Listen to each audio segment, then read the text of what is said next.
வணக்கம் இஸ்ரேல் ஜபசிங். இன்றைக்கு பார்லிமெண்ட்டில் பார்த்தீங்கன்னா 131st கான்ஸ்டிடியூஷன் அமெண்ட்மெண்ட் பில்லை இன்ட்ரடியூஸ் பண்ணியிருக்காங்க. லோக்சபாவுடைய சீட்ஸ் இப்போ பார்த்தீங்கன்னா 543 இருக்குது. அது ஏறக்குறைய 850க்கு ஏறப்போகுது. சவுத் இண்டியன் ஸ்டேட்ஸ்லாம் அடி வாங்க போகுதுன்னு அப்போசிஷன் பார்ட்டிஸ்லாம் கிளைம் பண்ணுறாங்க. ஆனால் நம்ம நாட்டுடைய பிரதமர் தெளிவாக இன்றைக்கி அஷூரன்ஸ் கொடுத்துருக்காரு. ஒரு பிரச்சனையும் வராது, நான் உங்களுக்கு அஷூரன்ஸ் கொடுக்குறேன் அப்படின்னே சொல்லியிருக்காரு. ஒரு 2 வருடத்துக்கு முன்னாடி நம்மளுடைய ஹோம் மினிஸ்டர் அவர்களும் இதே தான் சொன்னார். இதெல்லாம் தேவையில்லாமல் அப்போசிஷன் பார்ட்டிஸ்லாம் சொல்கிற ரூமரு, அந்த மாதிரிலாம் நடக்காது அப்படின்னு சொல்கிறாரு. ஸோ யார் சொல்வது உண்மை? ஃபர்ஸ்ட் ஆஃப் ஆல் என்னதாங்க பிரச்சனை? எதுக்காக எல்லாம் இப்படி சொல்கிறாங்க? நம்பர் குறையுது, ஏறுது, உண்மையாகவே குறைய போதா? ஸோ இதை பற்றிலாம் இந்த வீடியோவில் நம்ம பார்ப்போம்.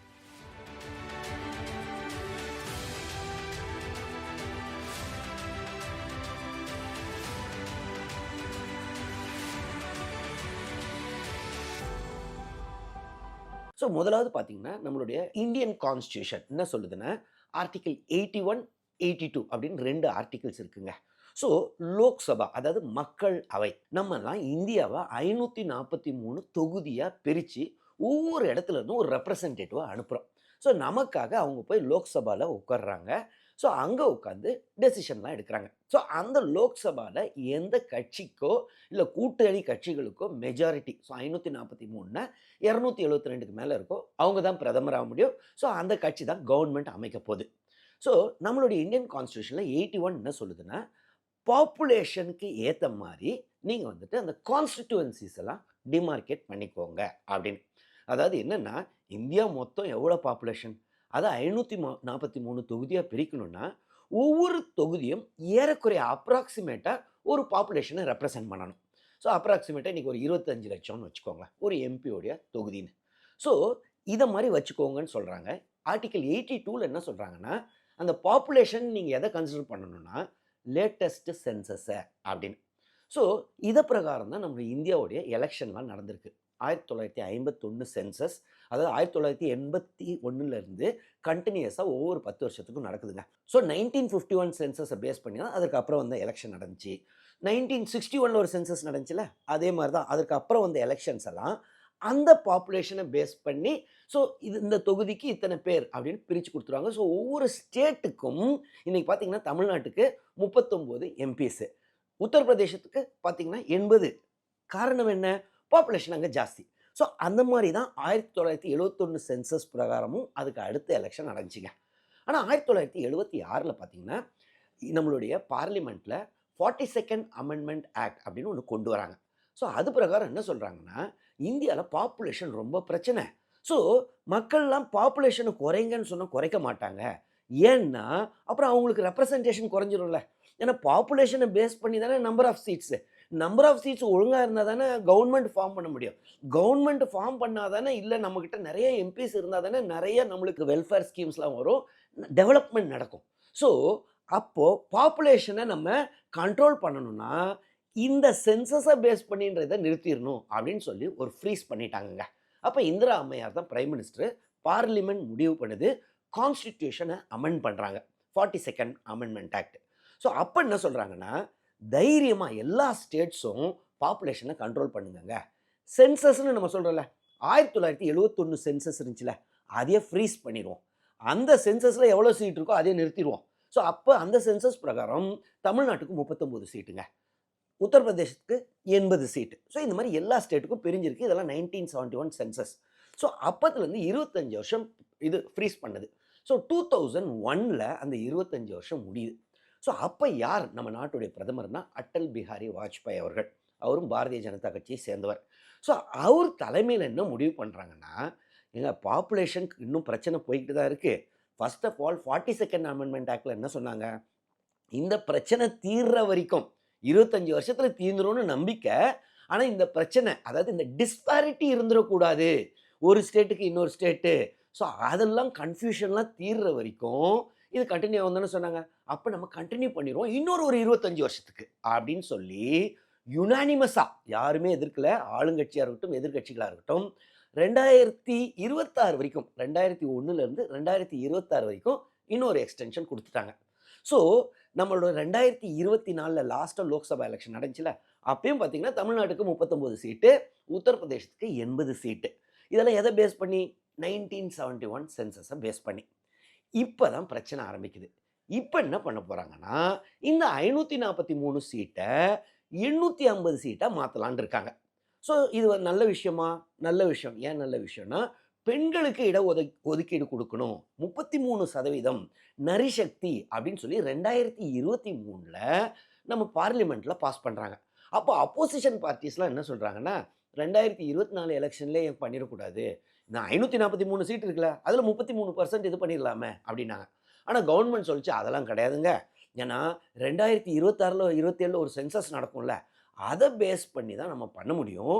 ஸோ இப்ப அதெல்லாம் வேண்டாம். சென்சஸ பேஸ் பண்ணணும்னாங்க. ஸோ இப்ப சென்சஸ் முடிஞ்சிருச்சான்னு நீங்க கேட்கலாம். இன்னும் சென்சஸ் ஆரம்பிக்கவே இல்ல. ஸோ 2026, 27ன்னு 2 பார்ட்டா சென்சஸ் பண்ண போறாங்க. அப்ப ஏன் திடீர்னு இப்ப கொண்டு வராங்க? என்ன சொல்றாங்க இப்பன்னா, இல்ல இல்ல இத வந்து இப்பயே கொண்டு வந்துர்றோம். அப்ப சென்சஸ் அத அப்புறம் பார்த்துக்கலாம். இப்ப அந்த 33% வுமன் ரிசர்வேஷன கொண்டு வரோம்ன்னு சொல்றாங்க. நல்ல விஷயம். ஆனா 543 தொகுதிக்கு கிடையாது. சீட்ஸே இன்கிரீஸ் பண்ணிர்றோம். 830லேருந்து 850 வரைக்கும் சீட்டு இன்கிரீஸ் ஆக போகுதுன்னாங்க. சரி, அதுலயும் இதுவரை பிரச்சனை இல்ல. ஆனா அந்த பில்லுல ஒரு கிளாரிட்டி இல்லங்க. அந்த பில் என்ன சொல்லுதுன்னா, 2011 சென்சஸா இனிமேல் வச்சுப்போம் அப்படின்றாங்க. ஸோ இவ்வளவு நாள் எது இருந்துச்சு? 1971 சென்சஸ். 1971 சென்சஸ ஃபாலோ பண்ணா, தமிழ்நாடுக்கு 39 சீட்டு, உத்தரப்பிரதேஷ்க்கு 80 சீட்டு, பீகாருக்கு 40 சீட்டு. ஸோ இந்த மாரி இருக்கு. ஆனா, இப்போ புது இத 2011 சென்சஸ நம்ம ஃபாலோ பண்ணோம்னா, என்ன ஆகப்போதுன்னா, சதர்ன் ஸ்டேட்ஸ் தமிழ்நாடு, கேரளா, தெலங்கானா, ஆந்திர பிரதேஷ், கர்நாடகா இவங்கலாம் பார்த்தீங்கன்னா, பாப்புலேஷன் கண்ட்ரோல் நல்லா கொண்டு வந்தாங்க. அது இல்லாம வெறும் சதர்ன் ஸ்டேட்ஸ் மட்டும் நெறைய பேர் நினைப்பீங்க. கிடையவே கிடையாதுங்க. Odisha, west Bengal, Jammu and Kashmir. So எங்கெல்லாம் பெண்கள் நன்றாக கல்வி பயின்றார்களோ, அந்த சொசைட்டி அந்தந்த ஸ்டேட்ஸு வுமன் எஜுகேஷனை என்கரேஜ் பண்ணிச்சோ, ஸோ அது பார்த்தீங்கன்னா ஹெல்த் நல்லாயிருக்கும் இந்த ஸ்டேட்ஸ்லலாம். எஜுகேஷன், வுமன் எஜுகேஷன் நல்லாயிருக்கும்.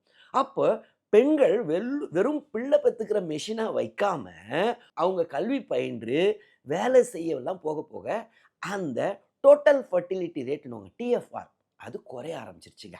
ஸோ இந்த ஸ்டேட்ஸ் தான் பார்த்தீங்கன்னா, இன்னைக்கும் இந்தியாவுடைய ஜிடிபி கான்ட்ரிபியூஷன்ல ரொம்ப முக்கிய பங்கு வகிக்கும். ஸோ இந்தியான்ற இந்தியன் எக்கானமிய தூக்கி பிடிக்கிற ஸ்டேட்ஸும் மெயினா சதர்ன் ஸ்டேட்ஸ்ங்க.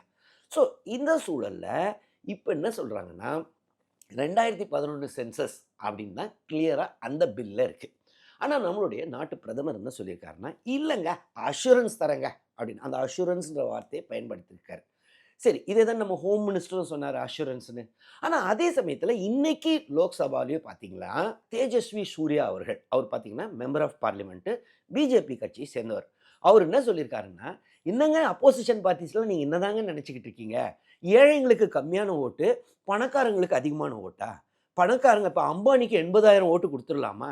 ஒரு ஏழைன்னா 1 ஓட்டு குடுத்துறலாமா? அவர் பேசிக்கா என்ன சொல்ல வர்றாருன்னா, சதர்ன் ஸ்டேட்ஸ் நல்லா டெவலப் ஆயிட்டீங்கல்ல, பணக்கார ஸ்டேட்ஸ்ல. யூபி, பீகார்லாம் ரொம்ப ஏழை ஸ்டேட் தானே. அப்போ இப்ப சதர்ன் ஸ்டேட்ஸ்க்கு நீங்க இந்த பாப்புலேஷன் 2011 சென்சஸ் பிரகாரம் கொண்டு வராம 1971 சென்சஸே வச்சீங்கன்னா, அப்ப பாப்புலேஷன் யூபி, பீகார்ல ஏகப்பட்டதாயிடுச்சு. அப்போ ப்ரொபோர்ஷனேட்டா அவங்களுடைய யூபி, பீகார்ல பார்த்தீங்கன்னா, ஒரு உதாரணத்துக்கு சொல்றேன். 50 லட்சம் பேருக்கு ஒரு எம்பி. வேறஸ் நம்மளுடைய தமிழ்நாடா இருக்கட்டும், இல்ல பக்கத்துல உள்ள கர்நாடகா இருக்கட்டும், இங்க ஒரு வேளை 25 லட்சத்துக்கு ஒரு எம்பியா இருக்கலாம். ஸோ அத தான் மீன் பண்ணி, பணக்காரங்களுக்கு வேற ஓட்டு, ஏழைங்களுக்கு கம்மி ஓட்டான்னு சொல்றாரு. இன்னொரு ஒரு லைனும் சொல்றாரு. இந்த மாரி டிஸ்பாரிட்டி ரொம்ப நாளா போயிடுச்சுங்க. 1971ல இருந்து. இத கன்டின்யூ பண்ண விட முடியாதுன்னு. அப்போ இவ்ளோ தெளிவா சொல்லும்போது என்ன சொல்றாரு? இந்த டிஸ்பாரிட்டிய கன்டின்யூ பண்ண விட முடியாது.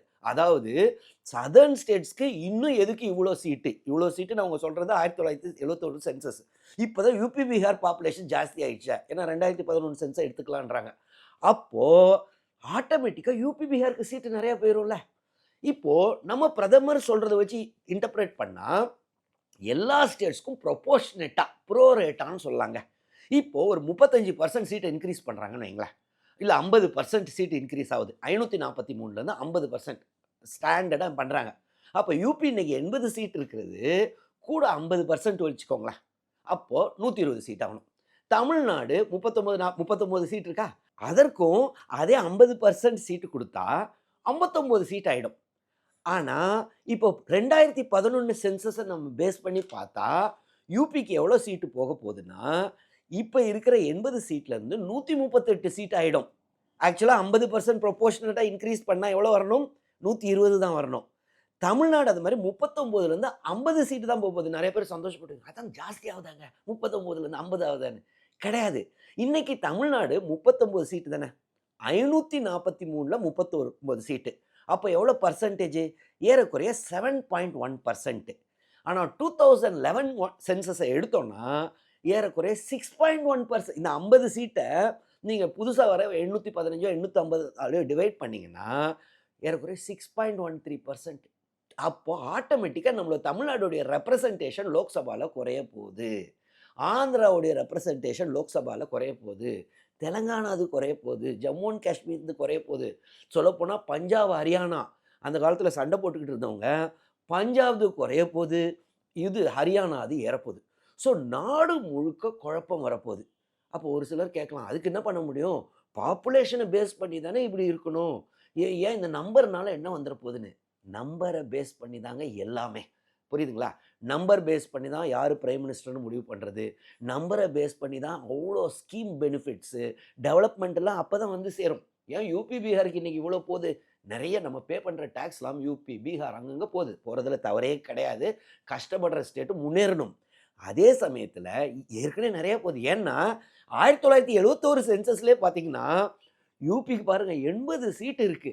ஸோ அதையும் மீறி இப்ப இந்த புது பெர்சன்டேஜ் குடுத்தாங்கன்னா, இன்னைக்கு 80 சீட்டு தானே. ஏறக்குறைய 14 1/2 15% இருக்காங்க. ஆனா, இவங்க இப்ப பாப்புலேஷன் பிரகாரம் ஏத்தி விட்டாங்க. 2011 சென்சஸ் பிரகாரம் ஏத்தி விட்டா 138 சீட்டாவும் ஏறக்குறைய 17% போயிருவாங்கங்க. ஸோ யார் வந்துட்டு நாட்ல அந்த பாப்புலேஷன் கண்ட்ரோல் அந்த அஷ்யூரன்ஸ்ல தானே எல்லா சதர்ன் ஸ்டேட்ஸ் அப்புறம் என்ன? எல்லா ஸ்டேட்டும் தானே சரி குழந்தை பெத்துக்கலாம், பெண்கள் படிக்க வேணாம், நீங்கலாம் வீட்டிலே புள்ள வைக்கிற மிஷனா இருக்குங்கன்னு பொலிட்டிக்கல் இதா முடிவு பண்ணாம, விமன் டெவலப் ஆகணும், படிக்கணும், ஹெல்த் செக்டர் நல்லா இருக்கணும்னு முயற்சி பண்ண ஸ்டேட்ஸ் எல்லாம் இப்ப பனிஷ்மென்ட் பண்ற மாரி இருக்கு. இந்த நம்பர் ஆஃப் ரெப்ரசன்டேஷன் நம்மளுக்கு குறைஞ்சதுன்னா, கண்டிப்பா பாதிப்புகள் பயங்கரமா வரும். அது வெறும் தமிழ்நாடு கிடையாது, வெறும் சதர்ன் ஸ்டேட்ஸ் கிடையாது. நெறைய ஸ்டேட்ஸ் அடி வாங்க போது. நாடு ஃபுல்லா குழப்பம் தான் வரப்போது. அமெரிக்காலலாம் இப்படி தானங்க பண்றாங்க. இது என்ன வெறும் இந்தியாவுக்கு மட்டும் என்ன? அப்படின்னு ஒரு சிலர் யோசிக்கலாம். அமெரிக்கால பார்த்தீங்கன்னா, ஒவ்வொரு சென்சஸ பேஸ் பண்ணி கரெக்ட்டா ரிவைஸ் பண்ணிக்கிட்டே வருவாங்கங்க. இங்கேயும் பண்ணலாம்ல. அமெரிக்காவையும், இந்தியாவையும் நீங்க கம்பேர் பண்றதே தவறு. ஏன்னா அமெரிக்கால பார்த்தீங்கன்னா, அவங்களுடைய செனட்ன்னு ஒண்ணு இருக்கும். அந்த நம்மளுடைய ராஜ்யசபாக்கு ஈக்குவலா அங்க செனட். ஒவ்வொரு ஸ்டேட்டும் 50 ஸ்டேட்டும் நீங்க எவ்வளோனா பாப்புலேஷன் வச்சுக்கோங்க. ஆளுக்கு ஒரு ஸ்டேட்டுக்கும் 2 ரெப்ரசன்டேட்டிவ்ன்னுவாங்க. ஸோ 50 இன்டு 2 100 சீட்டு. செனட்ல இப்ப ஈக்குவல் ரெப்ரசன்டேஷன். அடுத்தது நம்ம ராஜ்யசபா மாரி டம்மி கிடையாது. நம்ம ராஜ்யசபால ஃபர்ஸ்ட் ஆஃப் ஆல் ஈக்குவலே கிடையாது. தமிழ்நாட்டுக்கு வெறும் 18 ராஜ்யசபா சீட்டு. இவங்களுக்கு உத்தரப்பிரதேசத்துக்கு 31 ராஜ்யசபா சீட்டு. ஏற்கனவே பாப்புலேஷன பேஸ் பண்ணி. ஸோ நமக்கு ஈக்குவல் ரெப்ரசன்டேஷன் ராஜ்யசபால இல்ல. அங்க செனட் வேற ரொம்ப பவர்ஃபுல். இங்க உள்ள ராஜ்யசபா மாரி கிடையாது. அங்க பார்த்தீங்கன்னா, நெறைய அப்பாயின்ட்மென்ட்ஸ், ட்ரீட்டீஸ் எல்லாத்தையும் செனட் தாங்க முடிவு பண்ணும். அவங்க ராட்டிஃபை பண்ணலன்னா ஒண்ணும் பண்ண முடியாது. இன்னொன்னு நம்ம ஊர்ல என்னன்னா, ஒருவேள லோக்சபாவும், ராஜ்யசபாவும் சேர்ந்து ஒரு பில்ல பாஸ் பண்ண முடியலன்னு வைங்களேன், கன்ஃப்யூஷன் வருது. மே லோக்சபா பண்ணலான்றாங்க. ராஜ்யசபா இல்ல பண்ணக்கூடாதுன்றாங்க. ஏன்னா ராஜ்யசபாக்கு தானே நம்ம எம்எல்ஏஸ்லாம் எலெக்ட் பண்ணி எம்பிஸ் அனுப்புறாங்க. ஆனா அங்க என்ன நடக்கும்னா, ஒருவேள ராஜ்யசபா அக்ரி பண்ணலன்னா 2 பேரையும் ஜாயிண்ட் சிட்டிங்ன்னு சொல்லுவாங்க. ஆர்டிக்கிள் 108 அதான் சொல்லுது. ஆட்டோமேட்டிக்கா 543 லோக்சபா மெம்பர்ஸ் வருவாங்க. வெறும் 280 ராஜ்யசபா.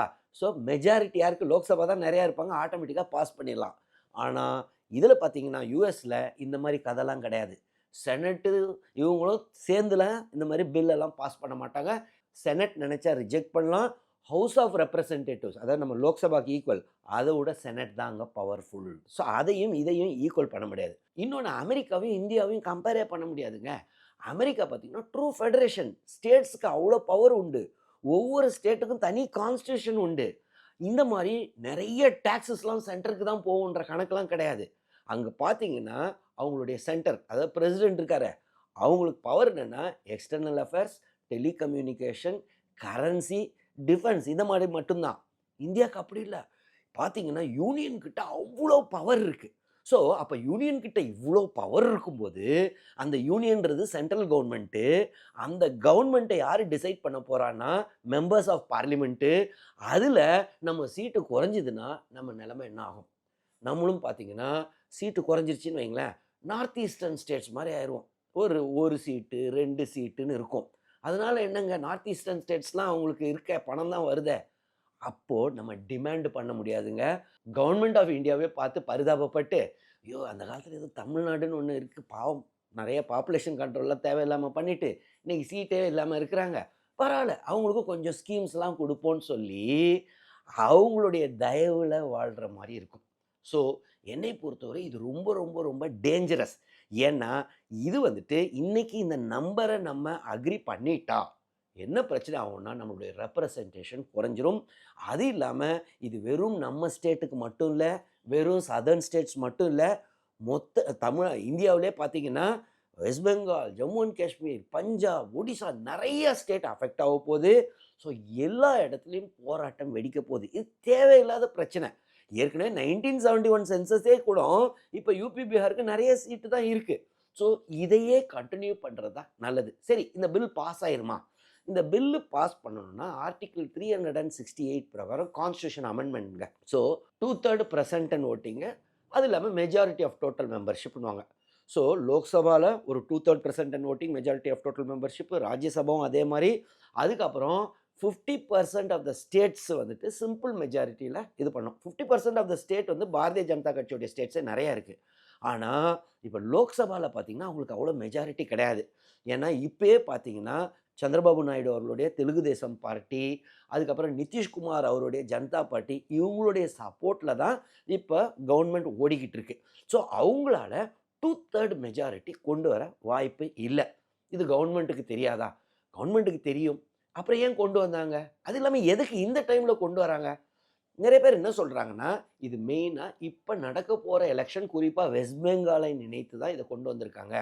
இப்போ திரிணாமுல் காங்கிரஸ் இதை அப்போஸ் பண்ணுவாங்கள்ல, அப்போது இந்த பில்லை என்ன பண்ணிட்டாங்கன்னா கவர்மெண்ட் ஆஃப் இந்தியாவில் இந்த உமன் ரிசர்வேஷனையும் இதையும் கம்பைன் பண்ணி விட்டுட்டாங்க. அப்போ என்ன சொல்லுவாங்க, உமன் ரிசர்வேஷனுக்கு இந்த திரிணாமுல் காங்கிரஸ் சப்போர்ட்டே பண்ணலை அப்படின்னு சொல்லி மக்கள்கிட்ட வாக்கு கேட்கலாம் அப்படின்ற நோக்கத்தில் தான் இதை கொண்டு வந்திருக்காங்கன்னு ஒரு சிலர் சொல்கிறாங்க. எது என்னவோ இது தேவையில்லாத குழப்பம். இதோடைய சிம்பிள் சொல்யூஷனுங்க. இன்றைக்கி நம்மளுடைய நாட்டு பிரதமர் அஷூரன்ஸ் கொடுத்துருக்காருல, ஒரு பிரச்சனையும் இல்லை, நான் கேரண்டி பண்ணுறேன்னு. அந்த கேரண்டியை நிறைய இதில் கொண்டு வந்துடலாமே, பில்லில் கொண்டு வந்துடலாமே.